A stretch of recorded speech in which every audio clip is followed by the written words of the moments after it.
A third thing that must be done in order to make the American dream a reality is a very practical thing, but very important. It is necessary to develop an action program to get rid of the vestiges of segregation and discrimination. Now, in order to develop an action program, it is necessary to get rid of one or two false ideas that are disseminated. They are myths, and they are disseminated over and over again. One is the myth of time. And I'm sure that everybody assembled here has heard this idea that only time can solve the problem of racial injustice. And so the individuals who believe this say to the Negro and to his allies in the white community, just be patient, don't push things too fast, be nice, and the problem will work itself out in 100 or 200 years. They say wait on time. The only answer that we can give to this myth is that time is neutral. It can be used either constructively or destructively. At points, I think the people of ill will in our country have used time much more effectively than the people of goodwill. And it may well be that we will have to repent in this generation, not merely for the bitter words and violent actions of the bad people who will bomb a church in Birmingham, Alabama, but for the appalling silence of the good people who sit around and say, wait on time. Somewhere along the way of life, we must come to see that human progress never rolls in on the wheels of inevitability. It comes through the tireless efforts and the persistent work of dedicated individuals who are willing to be co-workers with God, and without this hard work, time itself becomes an ally of the primitive forces of social stagnation. And so it is necessary for us to help time and forever realize that the time is always right to do right. Now, the other myth that is disseminated is the idea that legislation and judicial decrees and executive orders from the president cannot really solve the problem of racial injustice. Only education and religion can do that. Now, certainly a half-truth is involved here. If the problem is to be solved ultimately, hearts must be changed, and religion and education must play a great role at this point. But it is merely a half-truth. For it may be true that morality cannot be legislated, but behavior can be regulated. It may be true that the law cannot change the heart, but it can restrain the heartless. It may be true that the law cannot make a man love me, but it can keep him from lynching me, and I think that's pretty important also. In other words, through legislation, we control the external effects of bad internal attitudes. And so it is necessary in society to have legislation. And this is why it is urgent for the civil rights bill that is now in the House of Representatives of our nation to be passed. This is a need, and it is a need at this hour. And I feel that people of goodwill all over this nation should write in to congressmen, should write in to senators, letting them know in no uncertain terms that this is a moral issue and that this bill is needed in order to help the nation rise to its full moral and political maturity. Now it seems that the bill will get through the House, but then it goes to the Senate. And that is a real danger, that the filibuster will be used. And in the midst of the filibuster, behind closed doors, compromises will be made, particularly on the public accommodation section of the bill, an FEPC. I am convinced that if these two sections of the bill are deleted, the bill will be so watered down that it will have no meaning.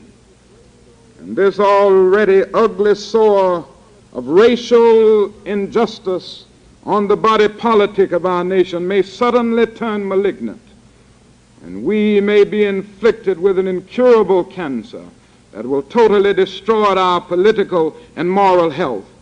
And so it is urgent for men of goodwill and women of goodwill all over the nation to work with determination to see that this bill is passed, and that the coalition in Congress, made up of right-wing Northern Republicans and Southern Dixiecrats, will not again serve as the legislative incinerator that will burn to ashes this meaningful civil rights bill.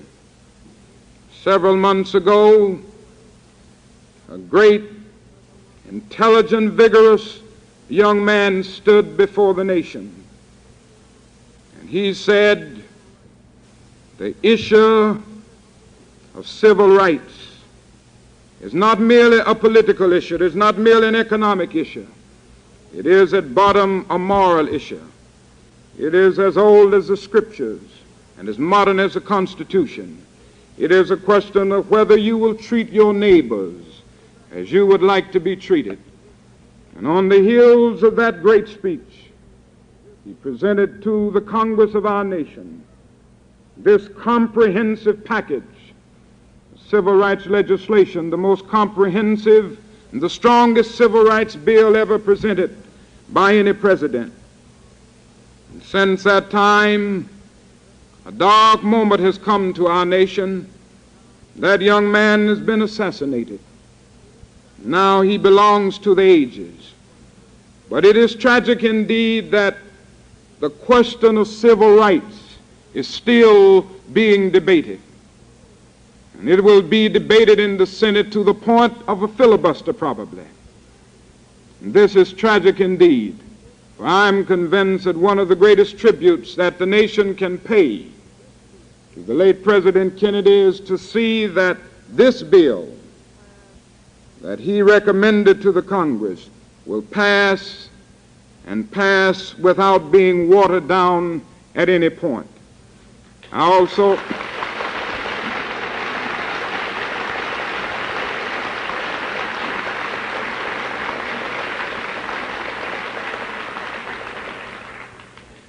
I would also like to say that there is need for legislation not only on the federal level but also on the local level or within cities and states. The problem of housing discrimination is a glaring reality all over this country, north and south. And as long as we have this problem, there will be some form of de facto segregation in the public schools and in all other areas of life. And so that is a need for every state to work vigorously for fair housing bills, and so that we can move out of the long night of housing discrimination. The real test of one's commitment to the brotherhood of man may well be in this housing area, where the men and women can live together as brothers and sisters and not confine the Negro to a ghetto after a ghetto, a ghetto after a ghetto. And so this is a need in every state. There's also a need to grapple with the serious problem of economic, or rather employment discrimination. The Negro is still at the bottom of the economic ladder. The Negro is still somehow caught and smothering in an airtight cage of poverty in the midst of an affluent society. 42% of the Negro families of our nation still earn less than $2,000 a year, while just 17% of the white families earn less than $2,000 a year. 21% of the Negro families of our nation still earn less than $1,000 a year, while just 5% of the white families earn less than $1,000 a year. 88% of the Negro families of America still earn less than $5,000 a year, while just 58% of the white families earn less than $5,000 a year. Now we can see the social problems created by this. If one does not make an adequate income, he cannot have adequate housing. He cannot have adequate health facilities. He cannot educate his children. And so the problems of juvenile delinquency and the welfare problems and all of the other social problems that develop are only compounded by the failure to grapple with this problem of employment discrimination. And the problem is even more difficult now because of a force known as automation. The Negro has been confined to semi-skilled and unskilled labor, mainly because of a lack of educational opportunities and because of discrimination in apprenticeship training. And now these unskilled and semi-skilled jobs are the ones that are passing away. And so the Negro wakes up and discovers that he's 28% of the population in a city like Detroit, Michigan, and 74% of the unemployed. These problems are growing all over the nation. And the only way that these problems can be dealt with will be through strong, concerted action on the part of people of goodwill, labor, industry, the federal government, and individuals of goodwill must come to see that this is one of the most serious problems of our nation, and a program must be developed at every point to rid our nation of this system. Along with action programs in the legislative area, and certainly there are other things that must be done. Many of the civil rights organizations are working with these other things, such as increasing the number of Negro registered voters. We're still working through the courts. This is necessary. But even after working through the courts and even after these other areas, we must see that a court order can only declare rights. It can never totally deliver them. And only when the people themselves begin to act are these rights which are written on paper given lifeblood. And so this is why nonviolent direct action is necessary to supplement what can be done through these other areas. Now, I would like to take a few minutes to say something about this method or this philosophy of nonviolence, because it has played such a prominent role in our struggle over the last few years, both North and South. First, I should say that I'm still convinced that the most potent weapon available to oppress people in their struggle for freedom and human dignity is nonviolent resistance. I am convinced that this is a powerful method.